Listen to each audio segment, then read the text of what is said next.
दोस्तों, कैसे हैं आप सभी। मैं बिहार की बेटी, झारखंड की बहू सीमा आप सबों का मम्मास ब्लॉग में बहुत बहुत स्वागत करती हूं।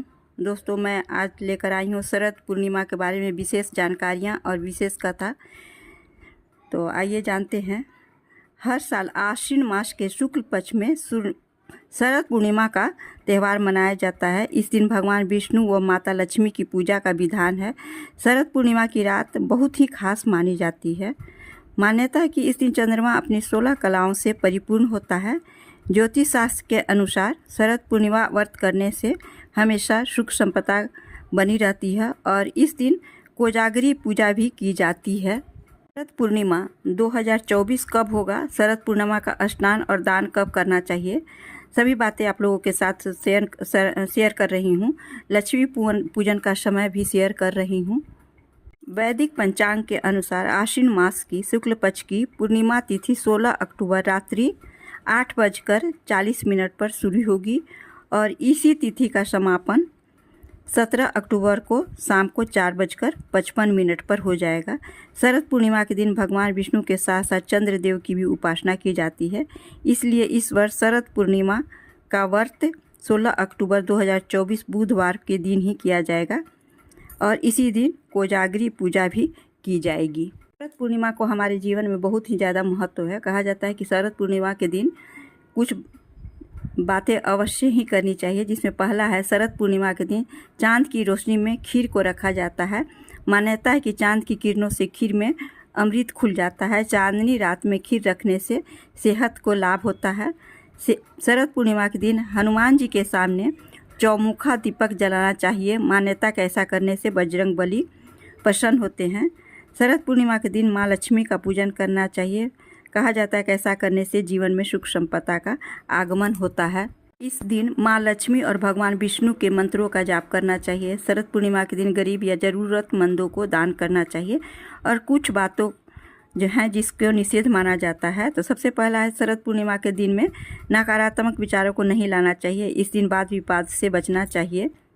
भी व्रत किया जाता है तो कथा जरूर ही सुना जाता है या पढ़ा जाता है, जैसे जिसकी सुविधा हो ऐसा करना चाहिए।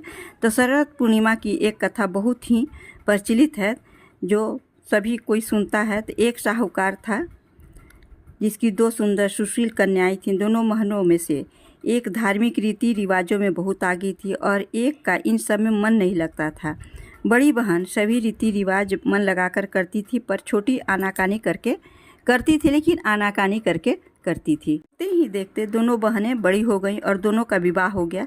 दोनों ही बहनें शरद पूर्णिमा का व्रत करती थी, लेकिन छोटी के सभी धार्मिक कार्य अधूरे ही होते थे। इसी कारण उसकी संतान जन्म लेने के कुछ दिन बाद ही मर जाती थी।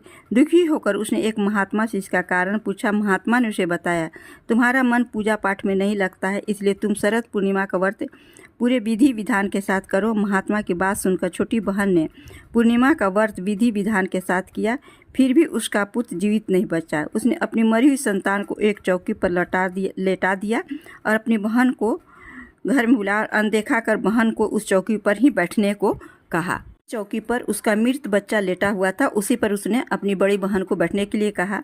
जैसे ही बहन उस पर बैठने गई, उसके स्पर्श से बच्चा रोने लगा। बड़ी बहन एकदम से चौंक गई। उसने कहा, अरे तू मुझे कहाँ बैठा रही थी, यहाँ तो तेरा लाल है, अभी इससे कुछ हो जाता तो।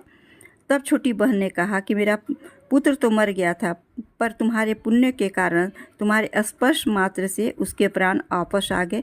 उसके बाद से प्रतिवर्ष सभी गांववासियों से ने शरद पूर्णिमा का व्रत पूरे विधि विधान के साथ करना शुरू कर दिया। तो यदि आप लोगों को शरद पूर्णिमा के बारे में विशेष जानकारियाँ अच्छी लगी हो तो प्लीज़ लाइक, शेयर और सब्सक्राइब करना ना भूलिए और जितना हो सके अपने दोस्तों में, रिश्तेदारों में ज़्यादा से ज़्यादा शेयर कीजिएगा। धन्यवाद। फिर मिलती हूँ एक नए पर्व त्यौहार के बारे में विशेष जानकारियाँ लेकर। तब तक अपना ध्यान रखिए, अपनों का ध्यान रखिए। धन्यवाद।